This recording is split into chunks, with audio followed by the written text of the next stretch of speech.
কি দিয়া মন কাড়িলা ও বন্ধু। ওরে কাকা আমি ইয়ে নিয়ে পড়েছে অবশ্যই শাশি আম্মা কইছে যে আপনি হয়তো রাস্তা কোন আনতে থাকতে পারেন আমরা বাইক গেছিলাম আচ্ছা, ওই শাশি আম্মারে দাওয়াত দিয়ে আইছি কি বিষয়?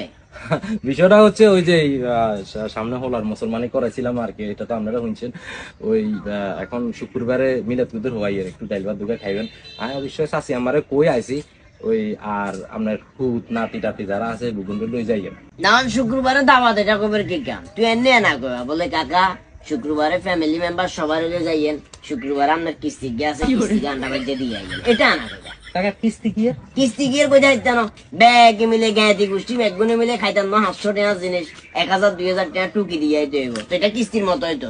কাকা এটা আপনি কি কইলেন? না এটাই বাস্তব, তুমি অস্বীকার করতে পারবে না। যতবার গেছি ব্যাগ মিলে 200-300 টাকা জিনিস কেন 5000 6000 7000 টাকা খরচ হচ্ছে ফল ফুরট গাইবা টাইবা মিলে আই যেতাম না। আপনারা দাওয়াত দিয়ে কি ভুল করছি নি?